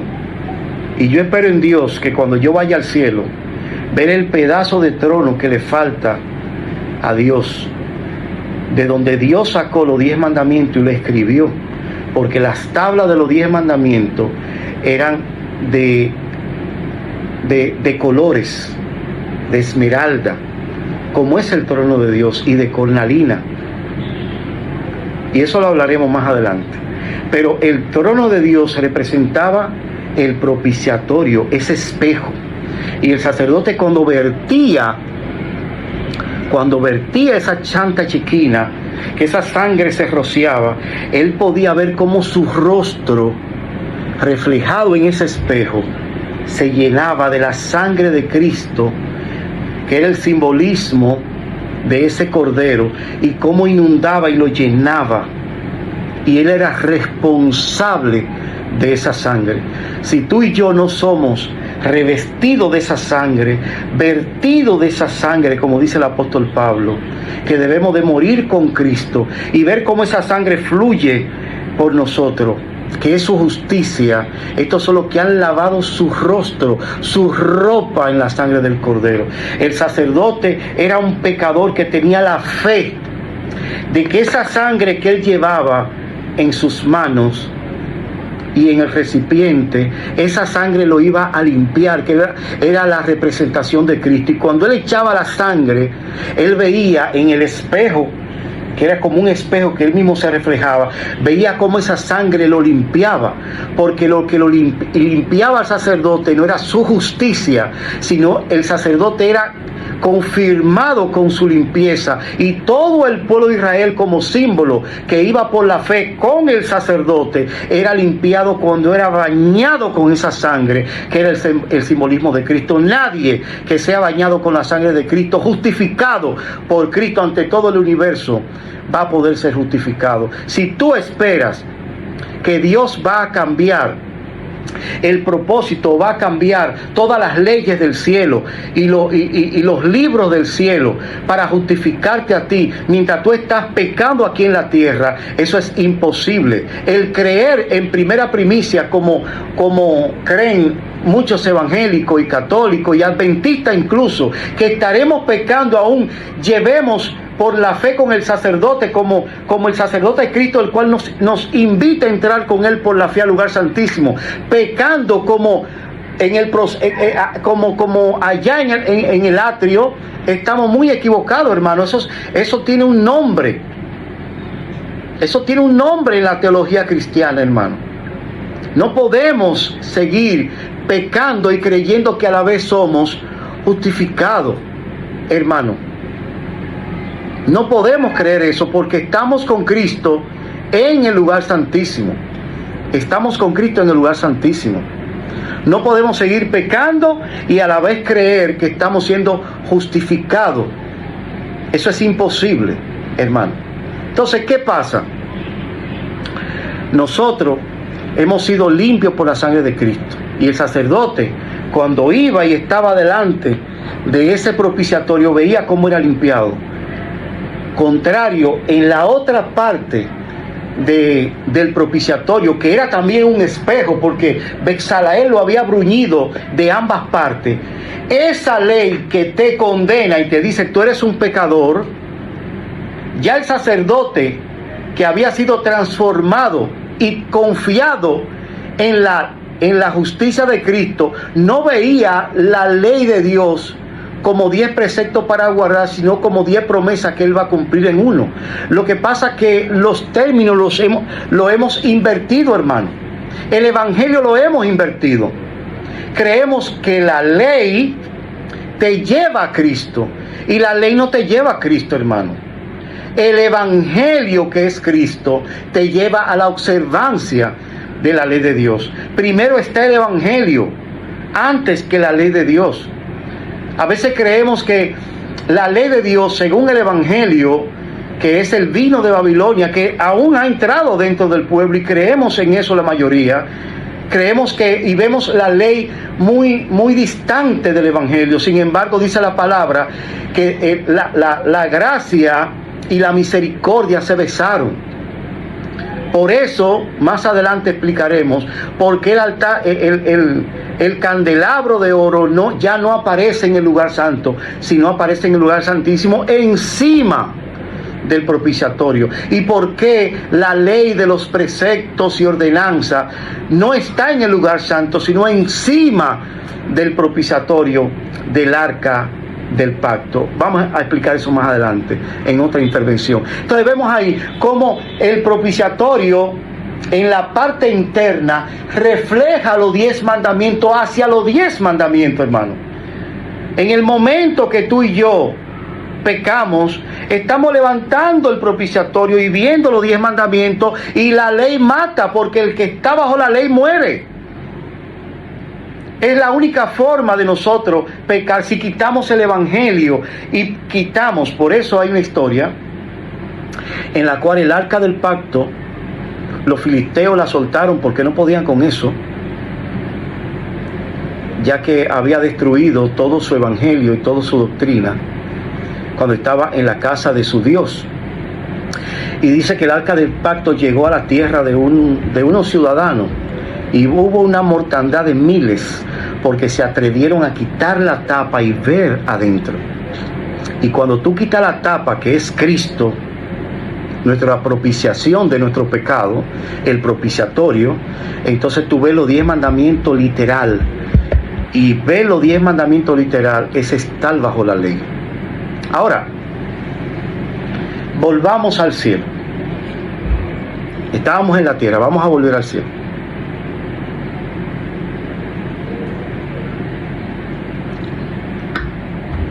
Vamos a volver al cielo. Ahora,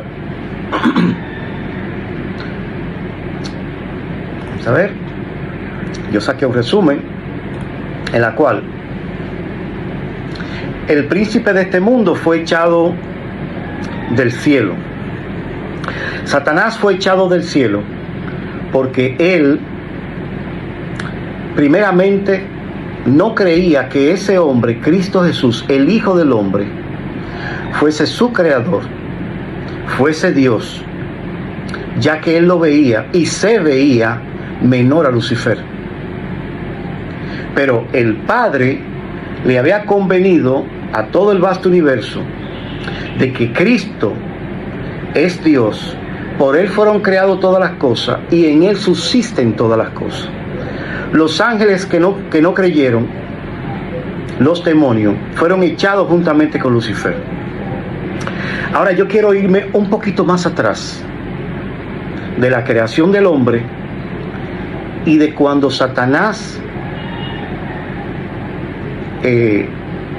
había sido echado.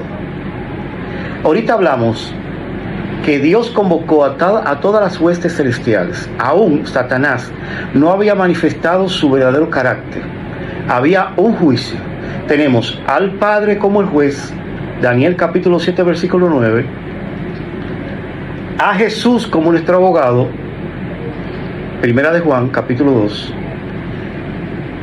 a Satanás como nuestro acusador, Apocalipsis capítulo 2, y a todas las huestes celestiales como los testigos. Ahora faltaba un elemento en ese juicio que no estaba hasta Dios levantarse y decir: falta un elemento. ¿Qué pasa? Los ángeles del cielo, que son todos los seres creados de todos los mundos, al ser convocados, decidieron y dijeron: bueno, vamos a darle ahora la parte a Lucifer y la parte a Cristo, para que cada uno de ellos delibere y diga sus aseverancias. Por un lado, Lucifer tenía que hablar y sostener lo que él decía, y por otro lado, Cristo tenía que hablar y sostener lo que él decía. Se le dio la palabra a Cristo, y esa palabra la encontramos, y yo creo que para muchos es la primera vez que le va a encontrar sentido a esto, porque están cansados de leerlo y me imagino que se lo saben de memoria. Ezequiel capítulo 28, a Cristo en ese tribunal se le permitió hablar, y Cristo en el tribunal comenzó a hablar y dijo, versículo 14 del capítulo 28, Cristo dijo cuando se levantó ante todas las huestes celestiales: ahora yo voy a hablar. Dijo: tú, querubín grande, indicándole a Satanás. También le quiero decir, como base de toda esta tesis que estamos hablando, desde ese momento Cristo habla, y luego a Lucifer se le permite hablar, luego a Cristo va a volver a permitírsele hablar, y por eso a Lucifer se le va a permitir hablar, y por 6,000 años Cristo habla y Lucifer habla. Y por eso encontramos en la última historia de este mundo que el dragón habla y que Cristo también habla, y encontramos voces y encontramos ese rejuego, porque aquí lo más importante no es que tú te salves o que yo me pierda.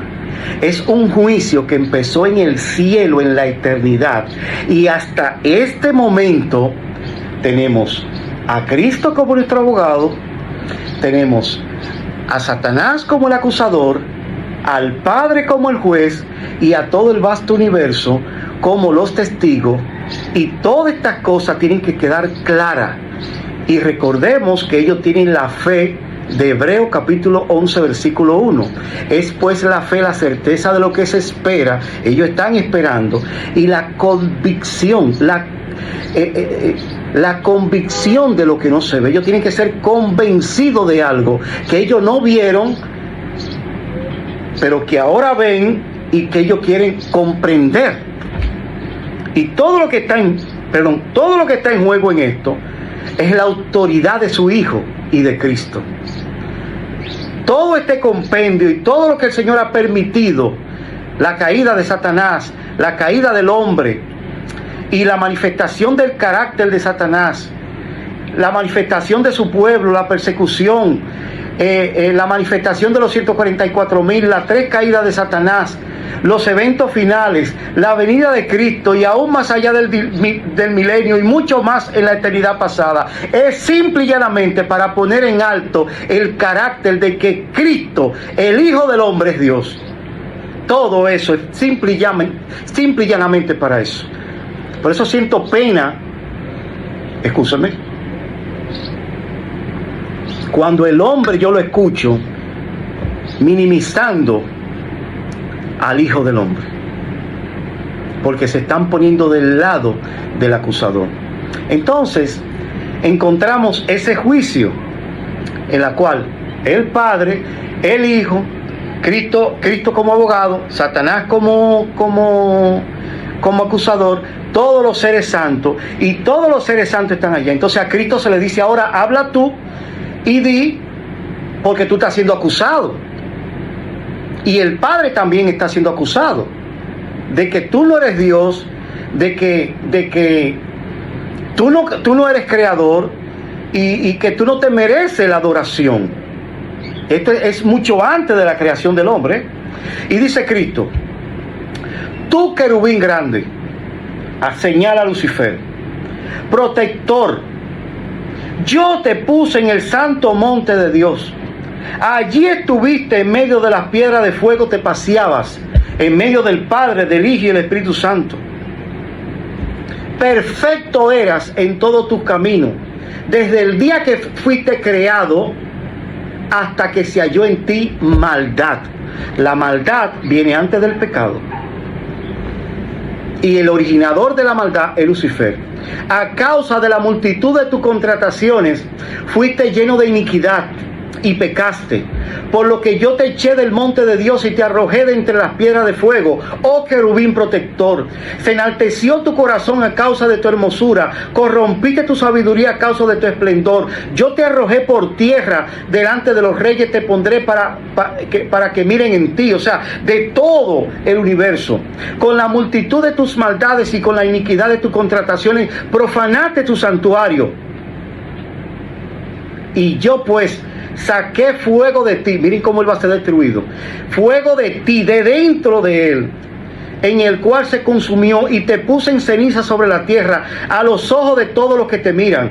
Todos los que te conocieron de entre los pueblos se maravillarán sobre ti, espanto será y para siempre dejará de ser. Eso abarca desde la eternidad pasada hasta la eternidad futura. Y Cristo señaló y le dijo: yo te creé, yo te hice, yo te puse en el santo monte de Dios, yo puse delante de ti y fuiste creado con hermosura, con todas las piedras preciosas, con todos los caracteres. Perfecto era en todos tus caminos hasta que se halló en ti maldad.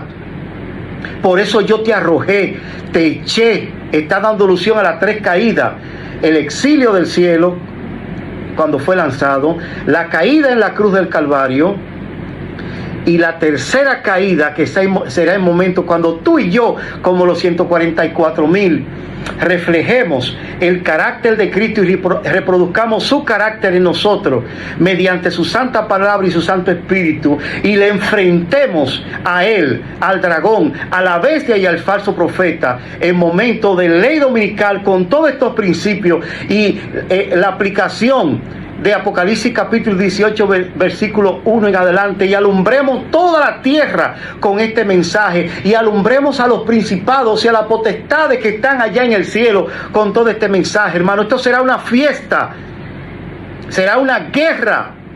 Digo fiesta porque nos vamos a gozar, pero va a ser una guerra entre los hijos de Dios, Cristo defendiendo su carácter, y los hijos de Satanás, Satanás defendiendo su adoración y poniendo que adoren a la bestia y a su imagen.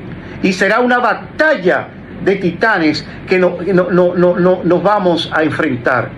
Pero el pueblo de Dios para 1844 no estaba preparado para esa batalla, y levantó sus manos: Padre, mi sangre, perdónalo y séllalo. O sea, ponle el carácter, reproduce en ello tu carácter en ello. Eso es el sellamiento, un establecimiento de la verdad primitiva.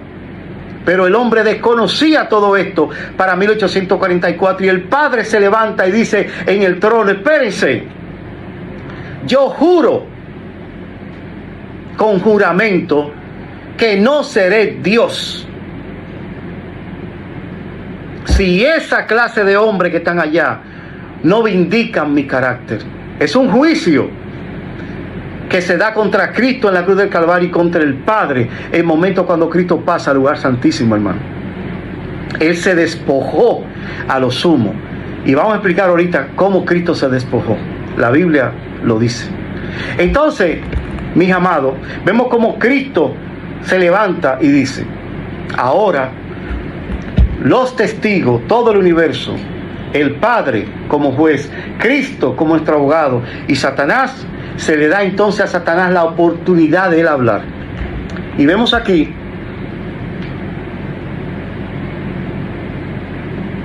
cómo Lucifer, que no era Satanás, sino Lucifer, se le da la oportunidad de hablar. Isaías 14. Isaías 14. Ahora va a hablar Lucifer. Versículo 13. Miren cómo habla Lucifer. Tú que decías en tu corazón, o sea, Isaías en visión vio esta escena cuando él se le permitió hablar delante del juicio, y dice lo que él decía. Tú que decías en su corazón, o sea, Lucifer decía en su corazón, yo subiré al cielo, en lo alto, junto a las estrellas de Dios levantaré mi trono. O sea, él está aseverando de que él es Dios y que Cristo no es Dios. Y dice que él subirá al cielo, en lo alto, junto a las estrellas de Dios, levantará su trono. Mientras en Daniel capítulo 7, versículo 9 nos dice que fueron puestos tronos porque al Padre, el universo completo, decidió ponerle el trono, decidió que Dios el Padre sea Dios, decidió que Cristo sea Dios y decidió que el Espíritu Santo sea Dios. Le pusieron trono para que ellos se sentaran, porque el universo decidió que el Padre sea Dios. Eso es libre albedrío, el amor de Dios expresado en la libertad.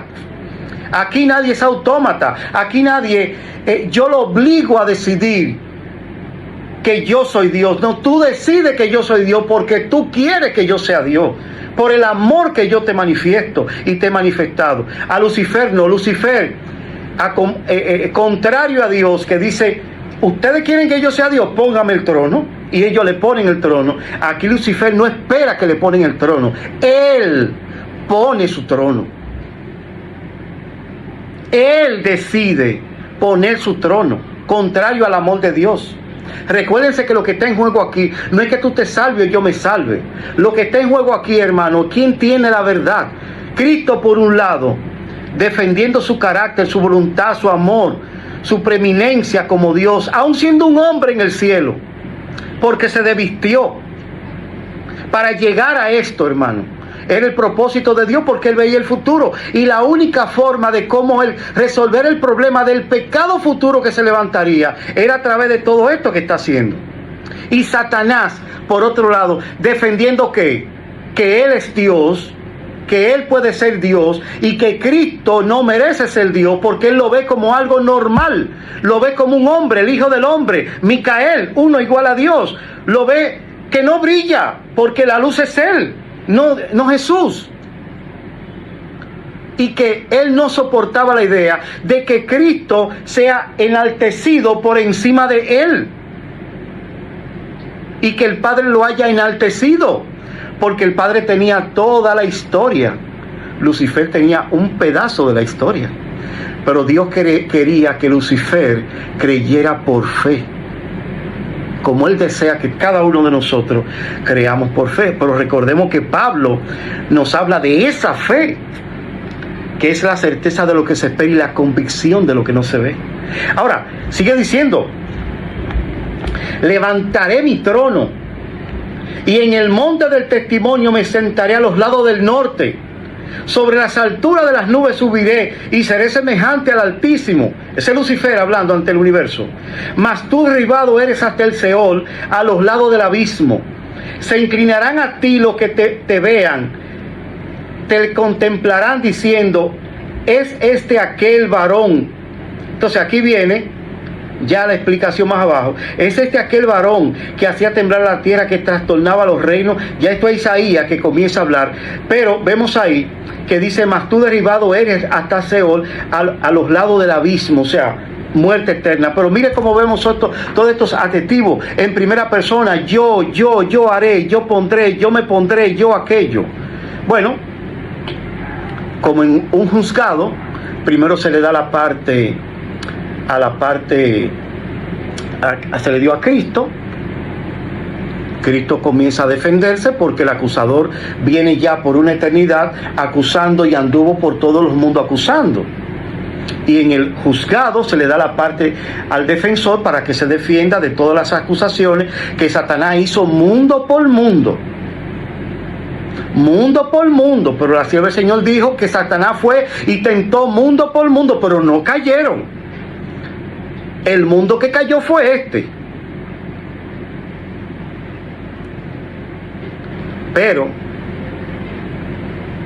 se le permitió entonces a Cristo defenderse. Luego Satanás habló. Y la mecánica es que si Cristo habla, Satanás habla. Ahora, ¿a quién le toca hablar? Después que Cristo habló, Ezequiel 28, Satanás habló, Isaías 14, ahora Cristo le toca hablar. Y vamos a ver cómo la próxima vez que Cristo hable, Cristo va a resolver el problema de la confusión de su deidad ante el universo. Y a la vez dará respuesta de un elemento que falta en ese juicio. Jod lo vio. Por eso Jod aparece en el juicio. Y Satanás llegó como acusador. Y Cristo era el abogado de Jod. Y el Padre era el juez de ese juicio. Y todos los seres santos, los hijos de Dios, fueron convocados a ese juicio. Y vemos aquí cómo Jod nos presenta estas imágenes, donde en el cielo, antes de Jod, encontrábamos varios elementos. Aquí voy. Encontramos el Padre como el juez, Cristo como el abogado, Satanás como el acusador, todos los hijos de Dios como los testigos, hasta que llegó podemos decir el quinto elemento representado por Jod. Y Jod en ese momento no era testigo. Jod era jurado. Porque si entendemos cómo es el juicio terrenal, encontramos a un juez, encontramos a un abogado, encontramos a un fiscal acusador, encontramos a los testigos y encontramos a un jurado. Y el jurado, hermano, es quien delibera. El jurado es distinto a los testigos porque el jurado ni está del lado del abogado ni está del lado del acusador. El jurado escucha a ambas partes. El abogado habla y el fiscal acusador habla. Y dependiendo del razonamiento de ambas partes, el jurado se reserva su dicho, se reserva su posición, deliberan entre ellos y le dan una opinión positiva tanto al abogado como al fiscal. Deliberan y dicen quién tiene la razón en este juicio. Cuando Jod se presentó, Jod en ese momento era el jurado y Jod tenía que deliberar entre quién tenía la razón, si Cristo o Lucifer. Y luego, ojalá que podamos tener la oportunidad de estudiar el libro de Jod para ver cómo se deliberó el asunto con los 3 amigos que él tenía. Pero ese es otro tema. Entonces, hermano, eso mismo encontramos. Entonces, volvamos al cielo, antes de la creación del hombre. Tenemos este juicio. Cristo habla, Satanás habla. Luego que Cristo habla, Ezequiel 28, y Satanás habla, ¿a quién le toca hablar? A Cristo. Entonces Cristo decide, como le dije ahorita, resolver el problema de la incógnita y explicarle por testimonio al universo cómo fue su encarnación, tanto aquí en la tierra como Cristo, y cómo Cristo se desvistió allí en el cielo. Y lo hizo simple y llanamente con la respuesta de la creación del hombre. En el cielo, hermanos, en el cielo, el hombre es creado. Perdón, en la tierra, el hombre es creado en la tierra, ¿verdad? Leemos la palabra. Así también está escrito, 1 Corintios 15, 45 al 58, no habla muchas cosas, pero desde el versículo 45, fue hecho el primero Adán, alma viviente, el posterior Adán, espíritu vivificante. Mas lo espiritual no es primero sino lo animal, luego lo espiritual. El primer hombre es de la tierra terrenal, el segundo hombre, que es el Señor, es celestial, ¿verdad? Entonces, Dios hizo al hombre un poquito menor que los ángeles, de acuerdo a Hebreos capítulo 2 versículo 7 y Salmos 8:5. Dios hizo al hombre menor que los ángeles. Es una frase de la Biblia. Y como dice en Salmo 8:5, lo hiciste poco menor que los ángeles y lo coronaste de gloria y de honra. Esa palabra de ese Salmo, capítulo 8, versículo 5, se refiere a cuando Cristo se desvistió de su gloria en el cielo. Se hizo el Hijo del Hombre, se hizo el ángel Miguel, el arcángel, el ángel de Jehová, que es lo mismo, y lo hizo menor que los ángeles, pero lo coronó de gloria y de honra. Dice Hebreos capítulo 2 versículo 7, lo hiciste un poco menor que los ángeles, le coronaste de gloria y de honra, y le pusiste sobre las obras de tus manos, todo lo sujetaste bajo sus pies. O sea, fue que Cristo fue creado y que el Padre lo decidió elegir ese hombre, ese ángel, y sujetarle todo. No, es que ya todo estaba sujeto bajo él. Él lo que hizo fue que declaró ante el universo, después que todos fueron creados, quién fue su creador. Y el universo veía a Cristo como un poco menor a ellos. Y los ángeles decían, pero es que menor a mí. Y Lucifer decía, pero es que él no brilla como yo. Sin embargo, el Padre lo declaró. Y aunque era menor que los ángeles, lo hizo y lo declaró. Y lo llenó de gloria y de honra. ¿Y cómo podemos entender este asunto? En la creación. Dios hace y toma a nuestros padres, Adán y Eva. Pero antes de hacerlo, Él toma, como dice la Biblia, hace un muñeco, ¿verdad? Toma, lo hace a su imagen, porque es a su imagen, y le da el aliento de espíritu de vida.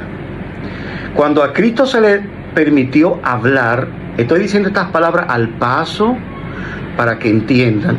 Cuando Cristo se le permitió hablar, después que Lucifer habló, ahora Cristo habló. Cristo no lo expresó en palabras, sino en hecho. Vino aquí a la tierra y dijo, formaré una clase de hombre que serán testigos. El elemento que faltaba en el juicio eran unos testigos que estuviesen aparte de todo lo que era la gran controversia. Recordemos que en la gran controversia, en la eternidad pasada, no tenemos una fecha definida, pero sí sabemos que por miles, millones de años, Satanás inundó el universo con sus pretensiones y aseveraciones. Y esas aseveraciones y pretensiones conllevó al universo, a Dios, a hacer esta gran congregación que Job vio. Pero faltaba un elemento, faltaba el jurado, como cuando Job estaba allá. El jurado, el cual estaba aparte, no tenía un conocimiento de todo lo que Satanás había hecho por eternidades. Tampoco tenía el conocimiento de lo que Jesús estaba diciendo. Y dice que Dios decidió crear esa pareja y ponerlo en un jardín, en un microcosmo, darle la capacidad de crear, donde ningún ser creado en el cielo la tiene, solamente el Padre, el Hijo y el Espíritu Santo. Y estos seres, diferente a toda creación que hasta ese momento se había dado y que se había hecho, estos seres tendrían la capacidad, después del mismo Jesús enseñarle todo lo que había pasado, de tomar una decisión ante el universo, de cuáles de las dos partes tenían razón, si el Padre y Jesús, y Elí y Satanás, y todos sus ángeles que aseveraban estas cosas. Ahora, ¿cómo más Dios convenció al universo y le dio respuesta en la misma creación del hombre? Dios pudo haber dicho, o Jesús, se hace el hombre así, como Dios hizo la vaca, el chivo, el cerdo, la ballena. Dios habló y fue hecho. Al hombre Dios nos habló y fue hecho. ¿Qué hizo Dios? Dios habló para toda la creación, pero Dios creó con sus manos. Tenemos en el cielo al Dios el Padre, a Dios el Hijo y a Dios el Espíritu Santo. Y aquí viene la pregunta: ¿por qué Dios el Padre se presenta como el Padre y no como la Madre? ¿Por qué tiene que presentarse como el Padre? Porque no dice la Biblia que Dios salió de Él y que Él es, y que Dios salió y que salió todo de Él. ¿Por qué no se presenta como la Madre y se presenta como el Padre? En la creación, Dios toma un barro, forma el barro a su imagen. ¿Acaso nosotros no tenemos que vindicar el carácter de Dios y reflejar su imagen en nosotros, que es su carácter? Así, cuando Cristo se desvistió, el carácter del Padre era el que Cristo tenía. Y cuando Dios hizo ese pequeño muñeco, dice que puso en él su carácter, su imagen. Ahí viene el Padre y está ahí. Luego el Espíritu Santo, el tercer elemento, es quien entra al hombre y sopla el aliento de espíritu de vida. Entonces fue el hombre un ser viviente a imagen de Dios. Y aquí vemos los tres elementos, cómo el Padre efectúa su imagen en ese muñeco, cómo el Hijo, Cristo, es representado por la imagen con el Padre en ese muñeco, y cómo el Espíritu Santo entra y le da vida al muñeco. Entonces fue el hombre un ser viviente.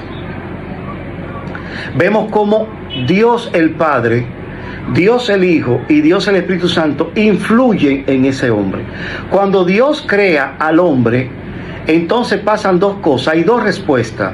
Son creados esos seres, esa clase de seres que no había sido creado hasta ese momento como jurado para determinar qué parte tenía la razón.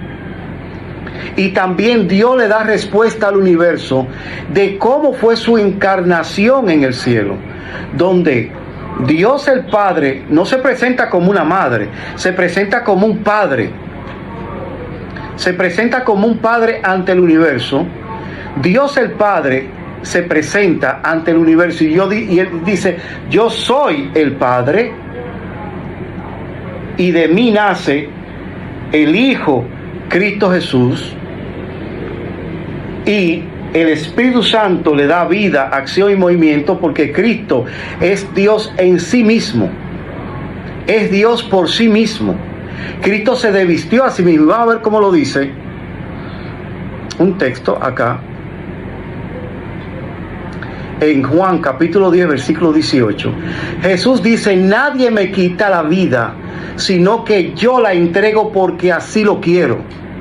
Tengo poder para entregar mi vida y poder para volver a recibir mi vida, hermano. Cristo vivificó en sí mismo, porque Él es Dios, y Él mismo salió de la unión del Padre, el Hijo y el Espíritu Santo. El hombre, aunque tiene el carácter del Padre, porque fue a imagen del Padre, ¿verdad? Tiene el cuerpo de Cristo, porque el hombre fue hecho a imagen de Cristo, pero en cuerpo. El postre Adán fue carnal y el postre Adán, y el primer Adán fue espiritual, es lo que dicen. Pero el primer Adán humano fue carnal. Recordemos a 1 de Corintios, el primer Adán humano es carnal, mientras el otro Adán que vino a resolver los problemas del primer Adán es espiritual. Pero el primer Adán que está en el cielo es carnal, aunque el de la tierra también es carnal.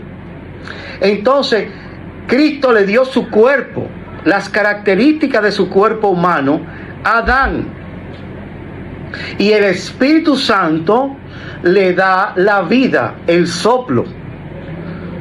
Así tenemos una unión de el Padre que es la imagen, Cristo que es lo carnal, y el Espíritu Santo que es la vida. Y nosotros, con esos tres elementos, somos uno. Nosotros, con los tres elementos, somos uno.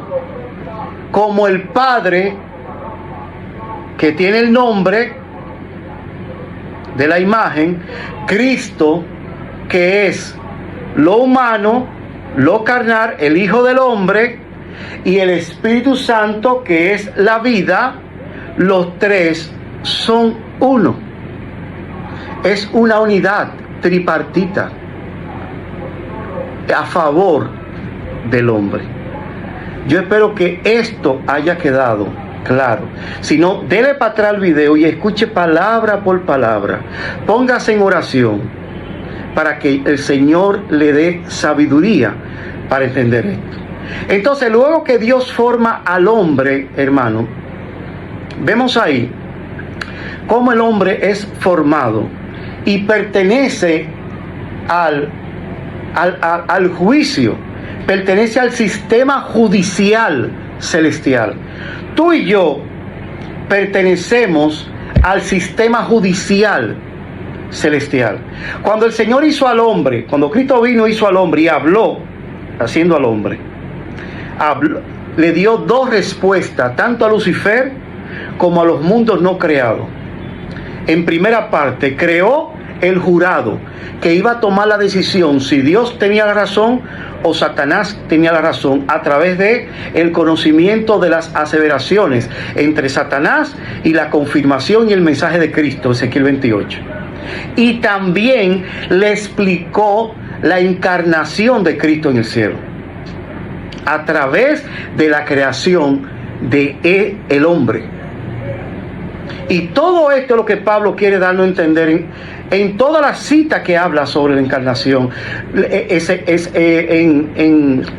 En 1 de Corintios 15, en Colosenses capítulo 2, y todas esas palabras que Pablo nos quiere enseñar y que los indoctos tuercen para perdición de ellos, en la cual estas personas aseveran que Cristo no es Dios y todo eso. Pero la palabra de Dios es clara y evidente y nos da muchas evidencias de la deidad de Cristo. Hay muchos textos bíblicos que nos hablan de la deidad de Cristo. Entonces, hermano, vemos ahí cómo Dios le da estas dos respuestas al universo. Yo quiero ahora dejarlo acá, porque vienen cosas más grandes todavía. Tenemos que estudiar cosas más grandes. Ya creo que hemos quedado claro. Recuerden que dejamos el tema en el juicio, en la cual ya tenemos completo los elementos y los protagonistas del juicio. Ya tenemos al abogado, tenemos al juez, tenemos al fiscal o al acusador, tenemos a todos los seres santos, y acabamos de incluir un elemento que son los jurados en ese juicio que se está llevando en el cielo. Mientras en el cielo están los elementos mencionados, tú y yo aquí en la tierra somos jurados, porque la Biblia dice: ¿o acaso no sabéis que hemos de juzgar a los ángeles? Porque tú y yo somos jurados, y por nuestro testimonio juzgamos no solamente al mundo, sino a los ángeles de la tierra que están aquí, los demonios, y los juzgaremos, y seremos parte del sistema, o que somos parte del sistema judicial universal. Por eso los 144,000 persiguen y siguen a Cristo por donde quiera que va, y son los únicos que cantan un cántico, porque es un cántico de experiencia que Dios ha destinado que esta generación, tú y yo, entendamos esta cosa. Esto no se entendía en los tiempos de Pablo.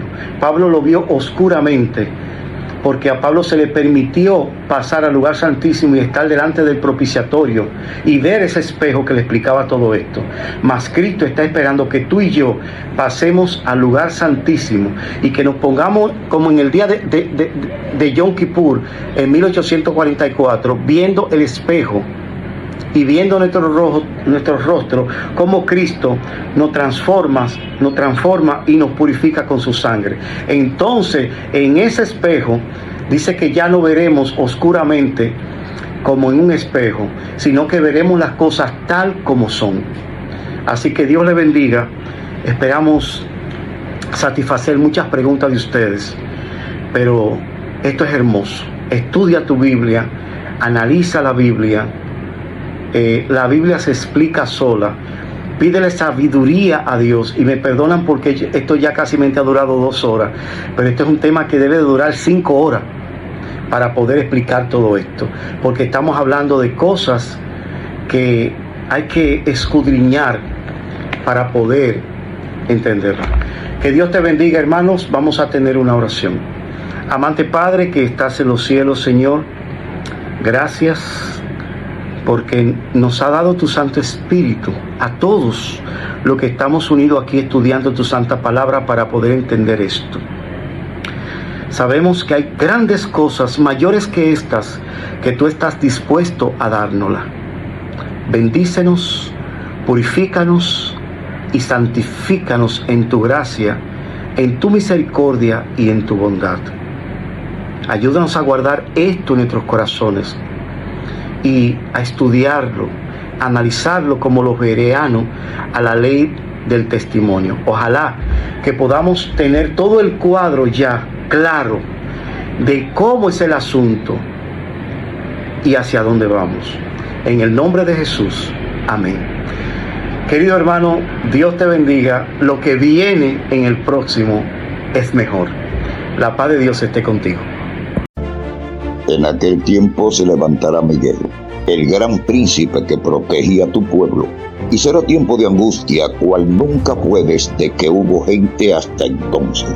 Pero en ese tiempo será librado tu pueblo, todos los que se hallen escritos en el libro.